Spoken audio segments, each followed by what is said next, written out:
आणि समोर उपस्थित तुमचे आमचे जे कार्यकर्ते, जे सैनिक, शिवसैनिक सगळे बसले असे निष्ठावंत. मला अभिमान आहे तुम्हाला निष्ठावंत बोलायला.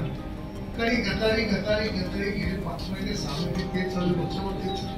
कशासाठी गद्दारी, कोणाने गद्दारी, पैशासाठी, कशासाठी?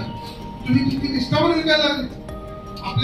आपण ज्या भारतामध्ये राहतो, ज्या महाराष्ट्रात जन्मून आपल्या एवढं काही संस्कृती शिकवलं नाही. जाऊ दे, त्यांची गणपत त्यांच्याबरोबर. फक्त एक मी तुम्हाला सांगेन की आपण खरोखर भाग्यवान आहोत की इथनं बाहेर पडल्यानंतर मी राजन विचारेंचा प्रचार करतोय, मी इंडिया आघाडीचा प्रचार करतोय. माझ्या पवार साहेबांनी मला माझ्या खांद्यावरती जबाबदारी दिलेली आहे. माझ्या पवार साहेबांनी निष्ठेने माझ्यावर जबाबदारी दिलेली. तो प्रचार करायला मला काहीच वाईट पडणार नाही. कारण मला तो नेता दिला इंडिया आघाडीने, तो खरोखर निष्ठावंत आणि चारित्र्यहीन, चारित्र्यवान